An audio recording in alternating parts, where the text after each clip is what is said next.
Hi, ചൂട് കൂടി വരികയാണ് അല്ലേ? നമ്മളെല്ലാവരും ഒരു എ സി വാങ്ങാനുള്ള തിരക്കിലായിരിക്കും. പണ്ടത്തെ പോലെ എ സി ഒരു ആഡംബര വസ്തുവല്ല, ഒരു അത്യാവശ്യ വസ്തുവായി മാറിയിരിക്കുന്നു. ഇന്ന് നമ്മൾ ഈ വീഡിയോയിൽ സംസാരിക്കുന്നത് ഒരു പുതിയ എ സി വാങ്ങുമ്പോൾ ഉണ്ടാകാവുന്ന സംശയങ്ങളും അതിൻ്റെ ഉത്തരങ്ങളുമാണ്. Welcome to Vastukala interiors. എത്ര ടണ്ണിൻ്റെ എ സി വാങ്ങണം എന്നുള്ളതായിരിക്കും നിങ്ങളുടെ ആദ്യത്തെ സംശയം. നമുക്കൊരു 100 സ്ക്വയർ ഫീറ്റ് ഉള്ള റൂമാണെങ്കിൽ നമുക്ക് ഒരു 1 ടണ്ണിൻ്റെ എ സി സെലക്ട് ചെയ്യാം. അതൊരു 120 സ്ക്വയർ ഫീറ്റ് വരെ 1 ടണ്ണിൽ തന്നെ വർക്ക് ചെയ്യുമെന്ന് നമുക്ക് വിചാരിക്കാം. ഒരു 150യുടെ എബവ് പോവുകയാണെങ്കിൽ നമുക്കൊരു 1.5ഉം 200 എബവ് പോവുകയാണെങ്കിൽ നമുക്കൊരു 2 ടണ്ണിൻ്റെ എ സിയുമായിരിക്കും നന്നായിരിക്കുക. ടെക്നിക്കലി നമ്മൾ സംസാരിക്കുകയാണെങ്കിൽ ഈ ചാർട്ടിൽ കാണുന്നത് പോലെ നിങ്ങൾക്ക് എ സി സെലക്ട് ചെയ്യാവുന്നതാണ്.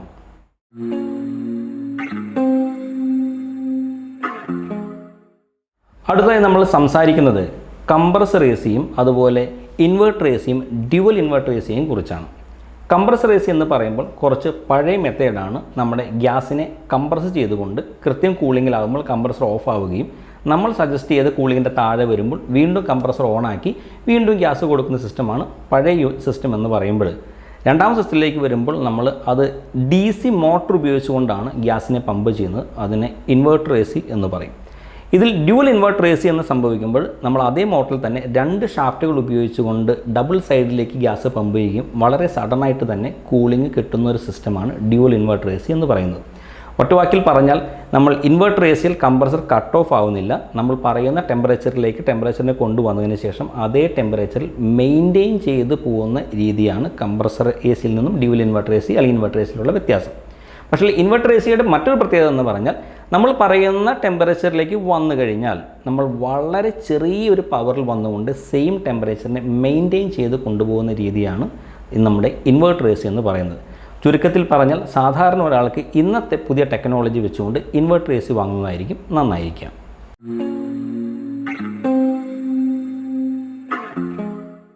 ഇനി നമ്മൾ സംസാരിക്കുന്നത് ഏത് സ്റ്റാർ റേറ്റിങ്ങിലുള്ള എ സി നമുക്ക് വാങ്ങണം എന്നുള്ളതാണ്. സാധാരണയായി ഒരു 3 സ്റ്റാറിൽ നിന്നും താഴേക്കുള്ള എ സികൾ വാങ്ങാതിരിക്കുക എന്നുള്ളതാണ് എൻ്റെ പേഴ്സണലായിട്ടുള്ള ഒരു അഭിപ്രായം. പക്ഷേ ഇത് മറ്റൊരു ഭാഗം കൂടെ പറയട്ടെ, ഓരോ വർഷവും സ്റ്റാർ റേറ്റിങ്ങിൻ്റെ വാല്യൂ വ്യത്യാസം വരുന്നുണ്ട്. ഇത് സാധാരണ ആർക്കും അറിയില്ല. നമ്മളൊരു 2 വർഷം മുമ്പുള്ള 5 സ്റ്റാർ എ സിയും ഇപ്പോൾ ഇറങ്ങുന്ന 3 സ്റ്റാർ എ സിയുമാണ് നമ്മൾ സെലക്ട് ചെയ്യുന്നതെങ്കിൽ ഇപ്പോൾ ഇറങ്ങുന്ന 3 സ്റ്റാർ എ സി ആയിരിക്കും കൂടുതൽ എനർജി സേവിങ് ഉണ്ടാവുക. അതാണ് മുന്നേ പറഞ്ഞത്, ഓരോ വർഷവും നമ്മളുടെ ഇതിൻ്റെ ആ സ്റ്റാർ റേറ്റിംഗ് ഡിഫറൻസ് വരുന്നുണ്ട് എന്നുള്ളത്. ഇനി നമ്മൾ 3 സ്റ്റാർ വേണമോ 5 സ്റ്റാർ വേണമോ, അടുത്ത സംശയം ഇവിടെയാണ് നിൽക്കുന്നത്. 5 സ്റ്റാർ എ സി ആണ് നമ്മൾ സെലക്ട് ചെയ്യുന്നതെങ്കിൽ ഒന്നുകിൽ full time A C work ചെയ്യുന്ന സ്ഥലത്തോ അല്ലെങ്കിൽ എപ്പോഴും വാതിലുകൾ തുറന്നടയ്ക്കുന്ന സ്ഥലത്തോ ആണ് നമ്മൾ എ സി ഫിക്സ് ചെയ്യുന്നതെങ്കിൽ ഒരു 5 സ്റ്റാർ എ സി തന്നെയാണ് നന്നാവുക. 3 സ്റ്റാർ എ സിയിൽ നിന്നും 5 സ്റ്റാർ എ സി കുറച്ച് വില കൂടുതലായിരിക്കും എന്നുള്ളത് മനസ്സിലാക്കുക.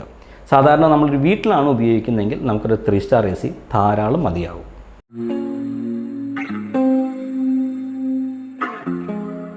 അടുത്തായി നമ്മൾ സംസാരിക്കുന്നത് ഡീഹ്യൂമിഡിഫയറിനെ കുറിച്ചാണ്. നമ്മളുടെ പുതുതായി വരുന്ന എ സികളിൽ ഇത്തരത്തിലൊരു ഓപ്ഷൻ നിങ്ങൾ കണ്ടിട്ടുണ്ടാവും. നമ്മളുടെ റൂമിലുള്ള ഈർപ്പം അല്ലെങ്കിൽ ഹ്യൂമിഡിറ്റി നമുക്ക് പുറത്ത് കളഞ്ഞുകൊണ്ട് റൂമിനെ ഡ്രൈ ആയിട്ട് വെക്കാൻ ഈ ഓപ്ഷൻ നമുക്ക് ഉപയോഗിക്കാനായിട്ട് സാധിക്കും. നമ്മുടെ കേരളത്തിൽ മഴക്കാലത്താണ് ഈ ഓപ്ഷൻ ഏറ്റവും കൂടുതൽ നമുക്ക് ഉപകാരമായി വരുന്നത്.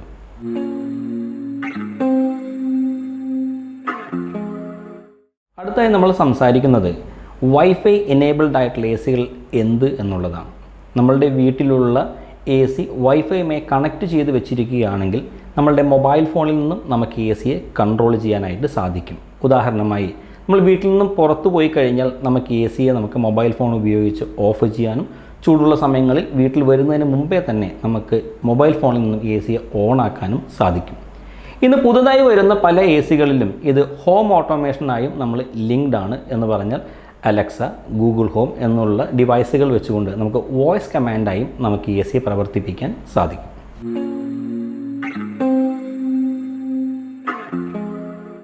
അടുത്തായി നമ്മൾ സംസാരിക്കുന്നത് വാറണ്ടിയെക്കുറിച്ചാണ്. നിങ്ങളൊരു എ സി എടുക്കുമ്പോൾ ഫുൾ വാറണ്ടി അതുപോലെ തന്നെ കംപ്രസർ വാറണ്ടി എന്നൊക്കെ കേട്ടിട്ടുണ്ടാവും. കംപ്രസറിന് സാധാരണ 9-10 വർഷം വരെ നമുക്ക് വാറണ്ടി ലഭിക്കുമ്പോൾ ഫുൾ വാറണ്ടി എന്ന് പറഞ്ഞ് ലഭിക്കുന്നത് 1 വർഷം മുതൽ 5 വർഷം വരെയാണ്.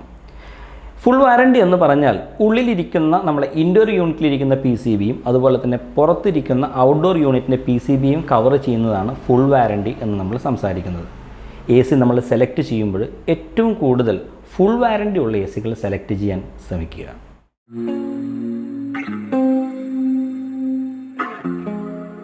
അടുത്തായി നമ്മൾ സംസാരിക്കുന്നത് നമ്മൾ ഒരു AC വാങ്ങുമ്പോൾ ഒരു സ്റ്റെബിലൈസർ വേണമോ എന്നുള്ളതാണ്. നമ്മളൊരു കംപ്രസർ AC ആണ് വാങ്ങുന്നതെങ്കിൽ നമ്മളൊരു സ്റ്റെബിലൈസർ വയ്ക്കുന്നത് തന്നെയാവും നന്നാവുക.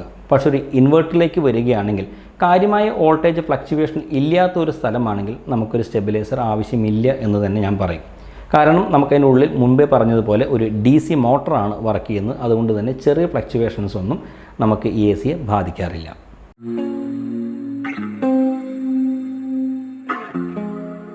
അടുത്തായി നമ്മൾ സംസാരിക്കുന്നത് നമ്മളൊരു AC വാങ്ങുമ്പോൾ ഓൺലൈനിൽ നിന്ന് വാങ്ങണമോ അല്ലെങ്കിൽ ഒരു ഷോപ്പിൽ നിന്നും വാങ്ങണമോ എന്നുള്ളതാണ്. സത്യത്തിൽ ഇത് രണ്ടും നല്ലത് തന്നെയാണ്.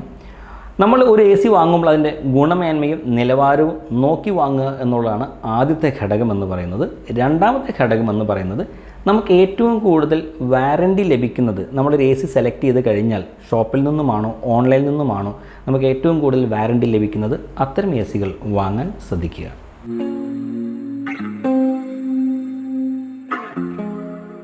അടുത്തായി നമ്മൾ സംസാരിക്കുന്നത് ഒരു AC എത്ര നാൾ കൂടുമ്പോൾ സർവീസ് ചെയ്യണം എന്നുള്ളതാണ്.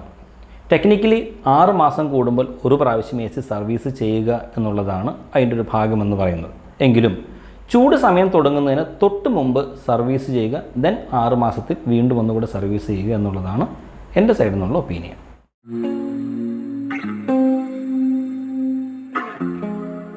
അടുത്തായി നമ്മൾ സംസാരിക്കുന്നത് നമ്മളുടെ AC സോളാറിൽ വർക്ക് ചെയ്യുമോ എന്നുള്ളതാണ്. സോളാറിൽ നമ്മളുടെ AC വർക്ക് ചെയ്യും. അതിന് ആദ്യത്തെ കാര്യം നമ്മുടെ കയ്യിലിരിക്കുന്ന AC ഇൻവെർട്ടർ AC ആയിരിക്കണം എന്നുള്ളതാണ്. രണ്ടാമത്തെ ഭാഗം എന്ന് പറയുന്നത് ഇത് സ്വല്പം കോസ്റ്റ്ലിയാണ്. ഏകദേശം 1 ടണ്ണിൻ്റെ AC നമുക്ക് വർക്ക് ചെയ്യുന്നതിന് വേണ്ടി 80,000 രൂപ മുതൽ 1 ലക്ഷം രൂപ വരെ കോസ്റ്റ് നിങ്ങളുടെ കയ്യിൽ നിന്നും ചിലവാകും.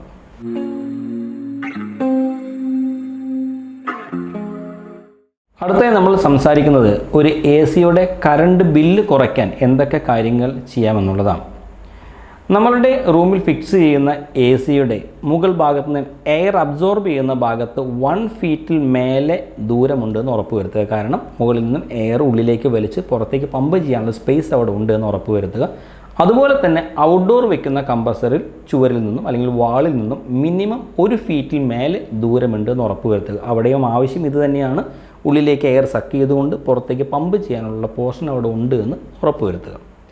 അടുത്തത് നമ്മളുടെ ACയിലേക്ക് പ്രോപ്പറായിട്ടുള്ള വയറിംഗ് ഉണ്ട് എന്നുള്ളത് നമ്മൾ ഉറപ്പുവരുത്തുക. കൃത്യമായിട്ടുള്ള ഗേജിലുള്ള വയറുണ്ടെന്ന് ഉറപ്പുവരുത്തുക. അടുത്ത ഒരു ഭാഗം എന്ന് പറയുന്നത് നിങ്ങളുടെ റൂമിൻ്റെ സ്ക്വയർ ഫീറ്റിന് അനുസരിച്ചിട്ടുള്ള AC തന്നെയാണ് നിങ്ങൾ ഫിക്സ് ചെയ്തിരിക്കുന്നത് എന്ന് ഉറപ്പുവരുത്തുക.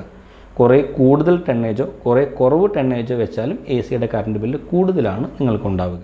അടുത്തായി നമ്മൾ അപ്സ്റ്റെയറിലാണ് റൂമിലാണ് AC വർക്ക് ചെയ്യുന്നത് എങ്കിൽ സീലിംഗ് ഫാൻ പരമാവധി ഉപയോഗിക്കാതിരിക്കുക. കാരണം ചൂടെയറിനെ താഴേക്ക് വലിച്ച് കൊടുത്തുകൊണ്ടിരിക്കും. AC അത് കൂളാക്കിക്കൊണ്ടിരിക്കും. പവർ കൂടുതലാണ് നമുക്ക് കൺസംഷൻ ഉണ്ടാവുക.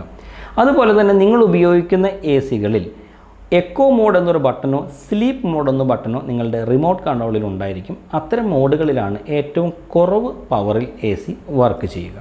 ഇപ്പോൾ ഒരു പുതിയ AC വാങ്ങാൻ പോകുന്ന എല്ലാവർക്കും ഒരു ഐഡിയ കിട്ടിയിട്ടുണ്ടാവും എന്ന് വിചാരിക്കുന്നു. കൂടുതൽ സംശയങ്ങൾ താഴെ നിങ്ങൾക്ക് കമൻറ്റായി രേഖപ്പെടുത്താം. ഇതുപോലുള്ള ഇൻഫോർമേറ്റീവ് ആയിട്ടുള്ള വീഡിയോകളുമായി അടുത്ത വീഡിയോയിൽ കാണാം. നമസ്കാരം.